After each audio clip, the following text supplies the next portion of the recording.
Something interesting happening, because something interesting is about to happen. It hasn't happened yet, but it's about to happen. Please, a round of applause for Richard Cobbett.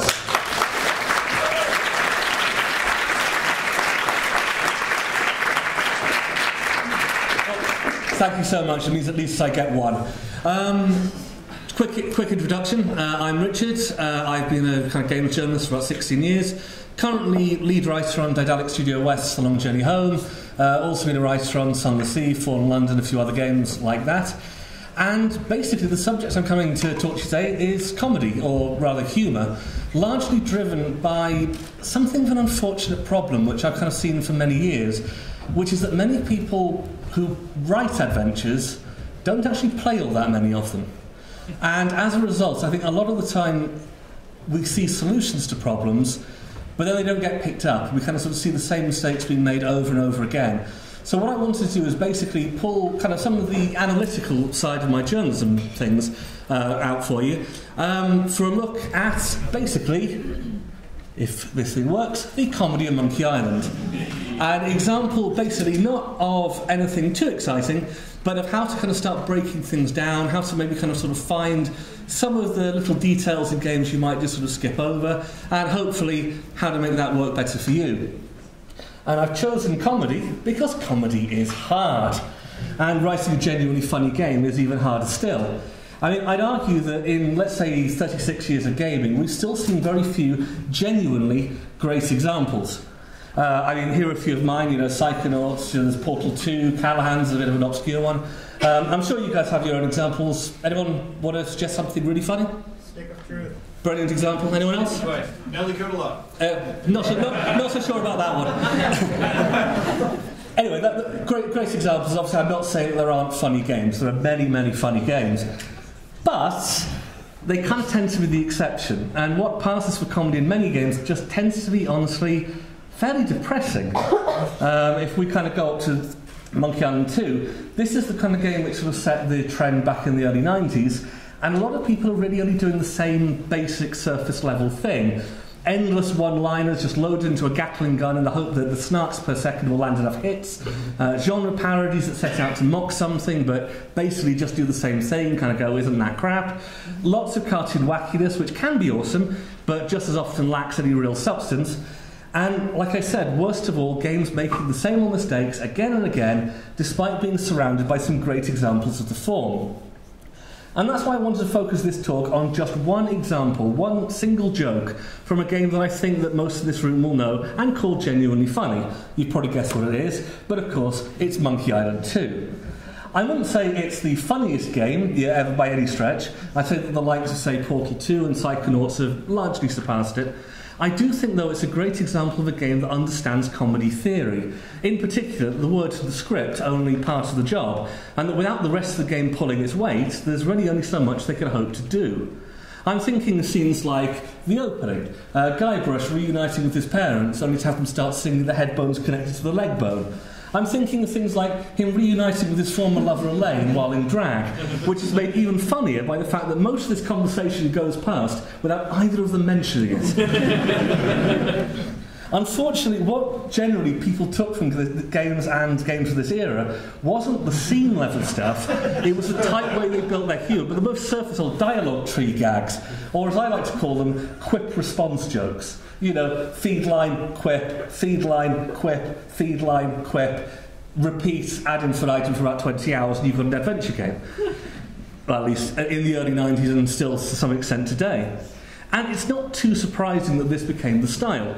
Snark is fun, it's easy to write, and it's easy to implement. Certainly more so than persuading a busy art team that you need a whole load of new sprites for something like that. It also doesn't help that companies still typically consider writing a layer... Many companies still consider writing a layer that can be easily dropped on top of the game when actually it's a critical design role. Or that, for that matter, more writing than you might think is done by freelancers with less clout than the tea lady, who at least can threaten to spit in the boss's coffee. Now, this isn't universally true, obviously, but companies that do respect writing do tend to stand out. I'd say BioWare, for instance, or Failbetter, who I've had the pleasure of working with quite a bit the last couple of years. And again, I'm sure you guys can think of great examples, and good on those companies. Monkey Island 2 and its ilk, though, had an advantage here. The writers were also typically the designers, the implementers. As I spoke to Rihanna earlier on, the advantage of something like Portal 2 is that the writer can get their jokes down to the millisecond and ensure that they're as funny as possible, which obviously you can't get if you're just sitting at home writing a script, submitting it, and someone else is implementing it for you. And of course, these games tended to be written by the project leads, giving them huge scope to not only tell jokes, but to prepare the ground, to put jokes within a wider context, and generally pull it all together into a coherent whole. Let's look at the example which I've picked. It's from the first act of the game, the Largo embargo. I'm sure everyone here knows the plot of Monkey Island 2, but just in case, would-be pirate Guybrush Threepwood is facing actual pirate Largo the Grand, trying to escape from dark and moody Scab Island. Now, before we dig into details, I'm obviously not saying this is the only way that you can do a joke or the only way you can set things up. As I said, the takeaway here is more looking at how the individual layers work together to create scenes that go beyond their individual elements. For example, for an anachronistic comedy game about zombie pirates in a theme park version of the Caribbean, Monkey Island 2 is actually surprisingly realistic. I don't just mean in terms of visuals, although as you can see, that's a fairly realistic island, but in the general details. Pain hurts. Actions have consequences. Villains have power. Even the main quest has a little edge to it that a lot of people forget when you remember that Guybrush's objective in the game isn't to defeat the ghost pirate LeChuck, his immortal nemesis, it's to escape him. The idea that he might actually be able to defeat him is just an impossibility. And we see this even at the start of the game, in this opening set. Largo is not a joke. He's a powerful, dangerous, vicious thug. And it's because of that that most of the jokes involving him later on get to work so well. They're not about beating him, not exactly, but rather stripping away his authority and dragging him down to Guybrush's level as a comic character. The biggest example being this scene, in which you dump a bucket of mud on his head. The same, incidentally, also applies to LeChuck himself, who spends most of the game being a genuinely fearsome force of destruction, but then in the last few moments of the game, you give him a wedgie, and all of that is gone. But the contrast between the seriousness and the slapstick is what makes scenes like this funny, that it's transgressive on the part of the player, it's daring, it's naughty. The same gag in an overtly comedy world like, say, Toonstruck, it wouldn't have the same edge because to a toon, a slapstick routine only matters for as long as the reaction shot lasts. Likewise, Gabriel Knight pulling this, that would be ridiculously inappropriate for his world and his type of story. And we all know he'd never be involved in any dumb puzzles. Anyway, I'm bringing up these caveats because, amongst other things, slapstick is a surprisingly misunderstood concept. Too often, it's either too weak to be funny, usually because the animation and performance doesn't really sell the anger and humiliation of the stooge, or it's too harsh. That Goldilocks zone takes real care and effort to find, and most of it comes down to one simple concept: crime and punishment, or, if you want to get Greek on this, folly and redemption. The basic gist is that for something particularly bad to happen to somebody, and for us to take satisfaction in it, well, that person has to have done something to deserve it. That crime can be literal, like Largo stealing all of Guybrush's stuff. It can be telling a lie that spirals out of control. It can be any number of things. But what matters is that the punishment has to fit the crime, at least initially. Now, the more the character repeats their mistakes or digs themselves deeper, the worse the punishment can get. And again, it seems fair. Basil Fawlty, for instance, in just about any episode of Fawlty Towers, could just take the rap for whatever's going on that week within about 5 minutes, and he'd be fine. It's his repeated doubling down, attempts to dig his way out of it, that ultimately justify his humiliation at the end of the episode. And this applies to most comedy writing, modern and classic. It's why, for instance, Bugs Bunny needs the likes of Elmer Fudd to launch the first strike before he declares, "Of course you realise this means war." Without that, he comes across as a bully rather than a noble trickster, outmatching his enemies to the point that we empathise with them instead of him. This is, of course, the reason for the creation of Yosemite Sam. It's the reason why Screwy Squirrel only lasted about 5 episodes, because he didn't have that kind of restriction, and therefore it wasn't satisfying to watch him cut loose. Let's contrast our Largo example with a case where it went wrong. here's a scene from the rancid Runaway 2, in which our supposed hero, Brian Basco, arsehole, meets an amiable national researcher called Ben. Now, Brian needs to get something from him, a pair of bear gloves which are part of his suit, and Ben, shockingly, wants to hold on to his property. Amazing. He's generally, though, a fairly friendly character. He gives Brian much advice. He gives Brian much advice. He's welcome to help. He's friendly. You know, there is nothing wrong with with Ben. But how does Brian thank him for this? Well, because as part of a puzzle, you have to splash him with the pheromones of a female bear in heat and send him down to the river. At which point, Brian makes this face. Yeah.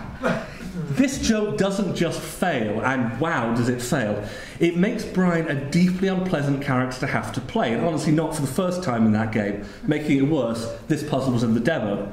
But the thing is, we've seen this a lot. Games like Simon the Sorcerer 3D starts with a whole section where you have to be mean for no apparent reason to various people you just meet on the road. Now, there is a reason for it later on, but by that point, most people have stopped playing.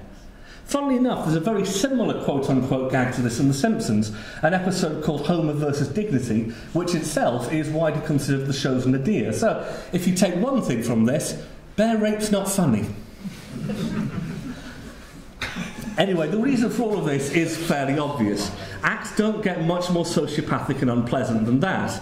But what makes it worse in games, rather than, say, the Simpsons example, is that the player isn't just an observer, they're a participant. They have what I call complicity in the cruelty, simply by clicking the mouse, even if it's a non-optional sequence. Now, while having a guy raped by bears is something of an extreme example, I think we can all think of a few moments where an in-game sequence has made us worry a little bit about the designers. Mystery of the Druids, for instance, which features a puzzle where you have to poison a beggar to steal money to make a phone call.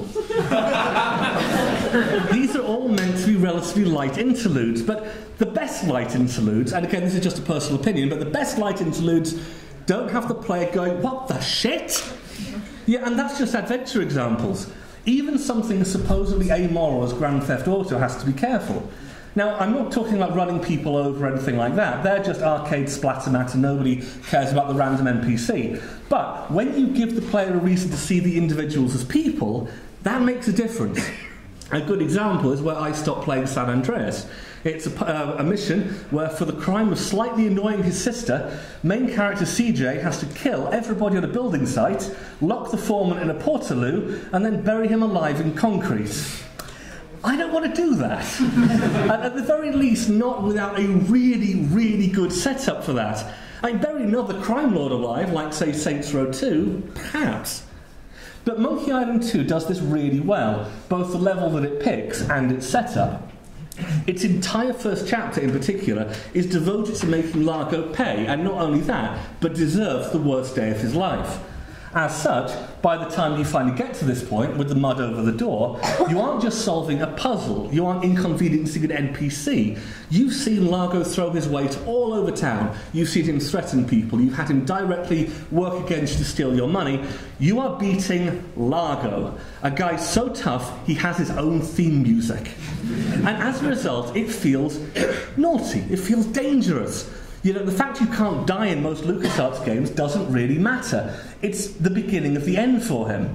The next time you see him, it's even being further emasculated when the something of the thread that you're trying to get as a part of this puzzle ends up being this pearly white bra.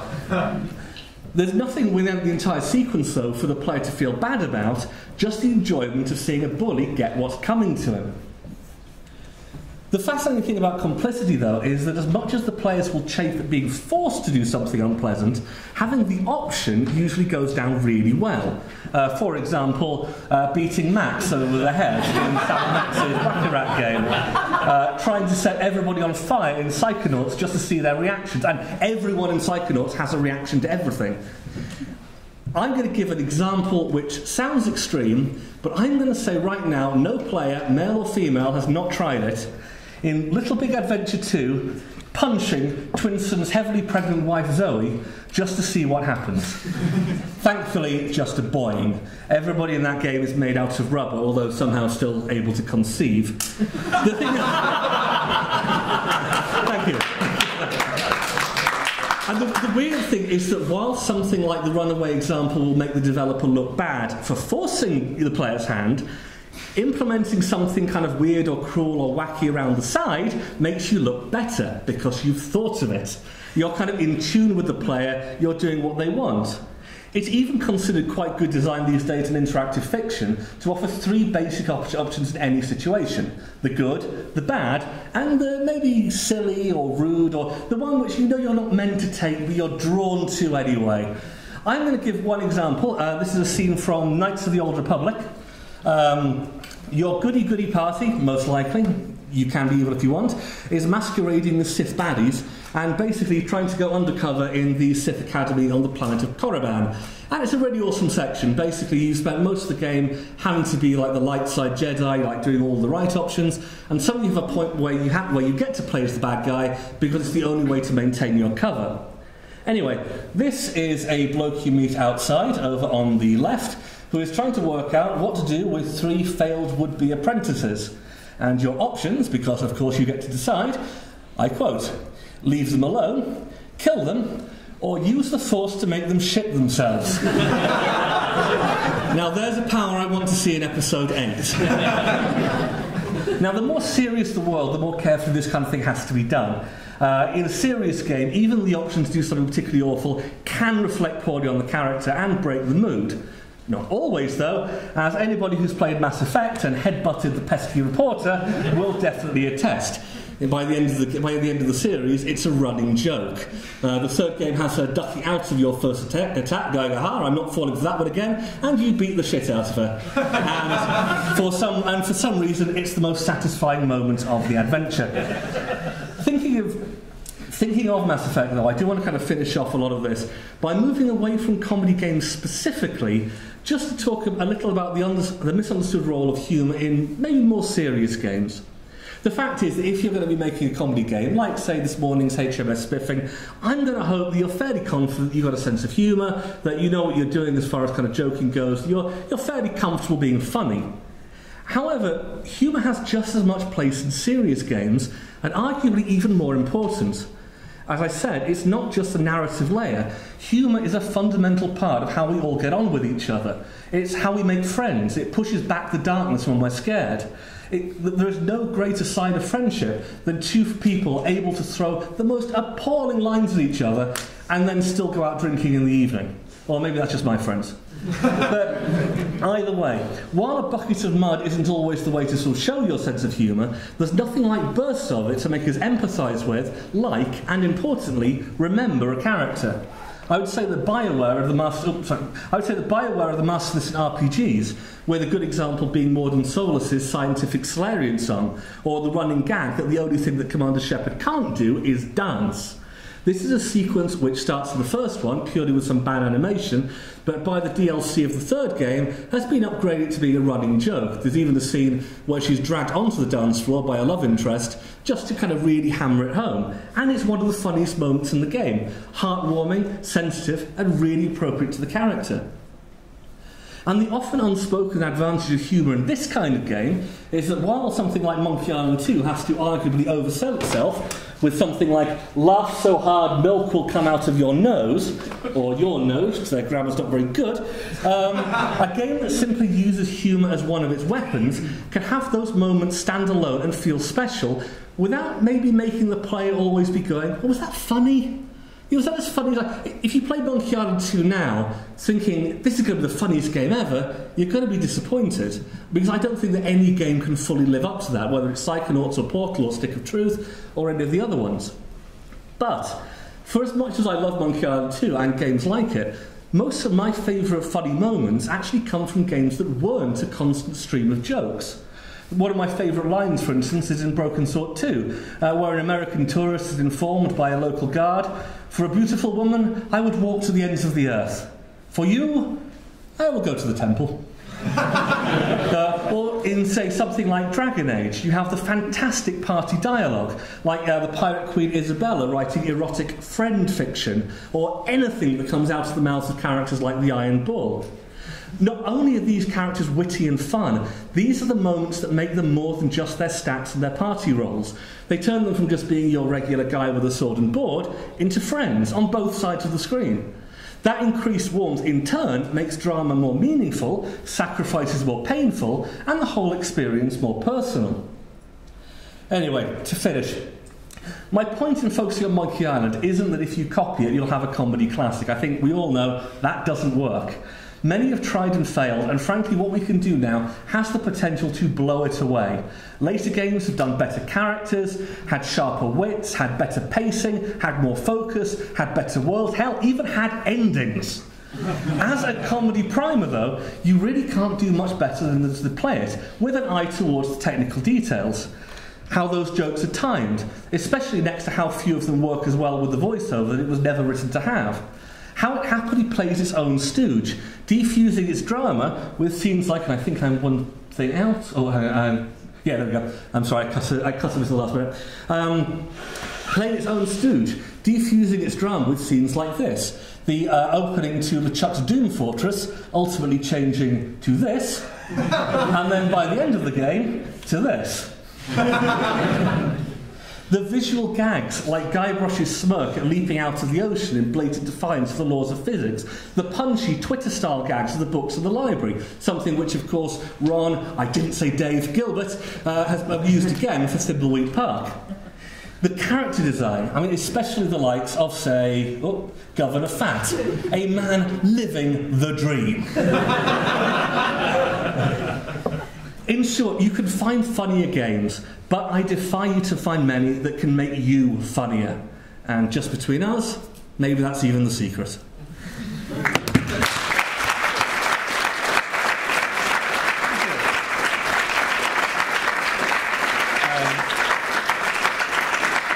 And I don't think I've destroyed my time, so how long have we got left? Probably 7 minutes. Wow. Max. Cool. Perfectly timed. Any questions for anyone? You, sir? Yeah.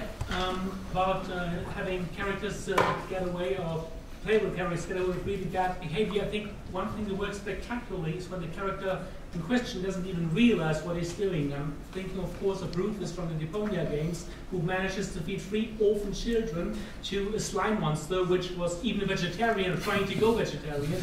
Rufus never gets what he's doing in there, and it's a hilarious moment. I mean, Deponia is kind of a weird example because it's sort of I think over here the humour of it doesn't work as well as I think it does in Germany, because I think a lot more people do kind of pick up on the fact that Rufus never kind of gets punished for people. I think there's that puzzle where he gets where he sort of sells someone into slavery, I think, at one point, and I think they're not games I know all that well. I must say, but I've kind of played the first couple. And I think, yeah, a lot of the time it does depend like where the player's sympathy is. I think sometimes, like a character who is basically a walking disaster area can be quite fun.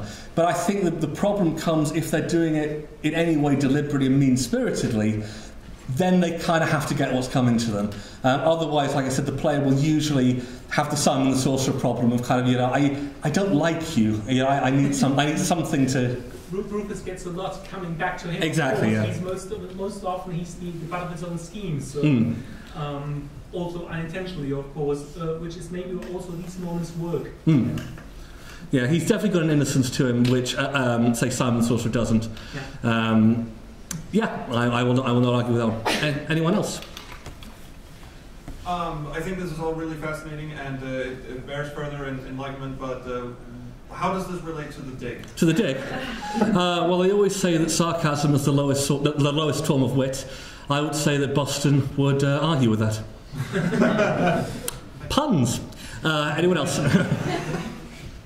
You said. Yeah, quite a lot of the jokes, I say jokes, but quite a lot of the comedic references you made, like Chuck's gorgeous and all that, they're all quite. I wonder if a lot of the humour comes from it's like self-knowing, like a lot of self-awareness in the game themselves. I don't know, I just think that's interesting. I just wondered if there was anything to elaborate on that. No, I think you're right. I think that you can get meta to the point that it becomes obnoxious. Oh, yeah. And I'd say that we could, again, like something like, say, Kingdom of Magic, where like every line is, "You're playing a game, isn't it wacky?" Doesn't really kind of work so well. I think what I like about what I love about Monkey Island 2, I think probably my favourite thing about it, is that it's a slow progression from being a fairly serious game, obviously a serious game with jokes, but nevertheless, it starts out fairly dark and like, always with the sort of talk of voodoo and curses and like torture and so on. And then as you kind of progress through it, it kind of develops with you, and so kind of by the end, it's a comedy, but you kind of have to work to that point. I think because you have that world set up so well, it's in a good position to kind of do like the blah blah blah kind of joke on the fortress, because I think in part it's mirroring what the player's probably thinking. Whereas I think a lot of them, which are sort of too quick to try and, if we do the joke, then if we do the joke for the player, then we'll get away with like a bad thing. For me, it's the bad kind of sort of self-referential. The Bard's Tale is quite a good example. You kind of get a lot of sequences where you'll walk into a maze, and the guy goes, "Oh, not a bloody maze," and it's like, right, but you're still making me do a maze, so that you don't have the moral high ground over the games that you're mocking. Well, I think the Monkey, like I said, I think handles it really well, and it's kind of a good balance. Yeah, that's a bit. I felt that way about Uncharted 4, for example. There's a lot of that was really self-referential and sort of got it, but after a while, there's that ludonarrative dissonance, whatever it is you want to get. Lots of like, oh god, the bridge will fall down now, and it will take us another 15 hours to get in. It's kind of the point where it's probably like the point to draw a line under the series when it's like you kind of know the next set piece before it arrives. It can work. I think the trouble with it is it's an easy joke.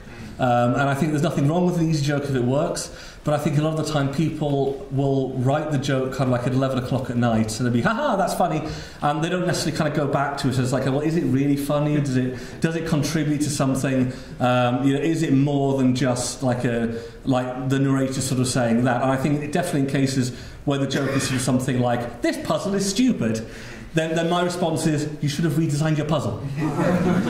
Anyone else? And about the middle there. As someone who's done writing work yourself, have you ever come across a joke that the developers or a previous writer on the same project has put in that you've just kind of gone, no, that's got to come out?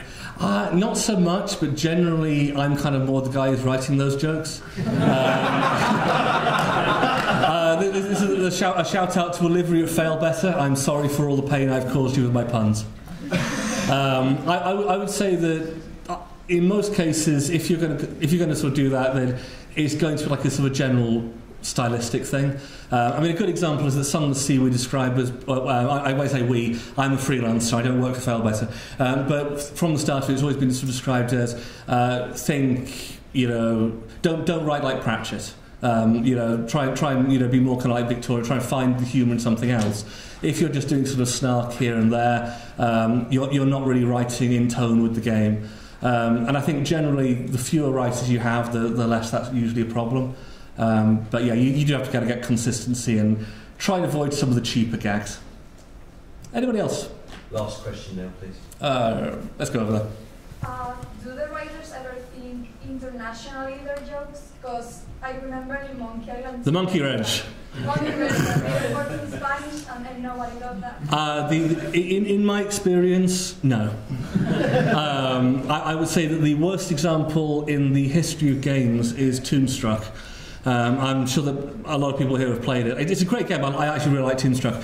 But the gimmick is that you're trying to repair a machine, and the machine works with combinations. So it's like sugar and spice, ball and chain. And the translators, I don't know how the hell they managed to do it, had to translate this into language where those phrases didn't exist without being able to change any of the actual game. And like I said, hats off to them. I don't know how anybody could. What I would say, the general localization tends to come in some other areas. So, for example, with The Long Journey Home, one of the problems we're having at the moment is we have to translate into several languages, and so we have to kind of keep the amount of text kind of under wraps. And sometimes I don't think it necessarily sort of stops people, but I think it's worth thinking through kind of like some of the details. Maybe it's like some of the gimmicks. Like, for example, we have space pirates who talk in rhyme. And I've already apologised to the translator. I've said you may do anything you want with these guys. This just kind of works in English. But I think you can kind of make a lot of times easier for yourself just by avoiding like sort of too much pop culture stuff, like avoiding, like I said, what I have for, again for Long Journey Home is the aliens may talk to you about meat, but they won't talk to you about sandwiches. You know, so we kind of keep the themes and the items general, and so hopefully that gives that kind of makes it a fairly easy sort of translation. But in the case of most adventure games with puzzles and things, nobody even thinks about it most of the time. And we're all done. Cheers, thank you.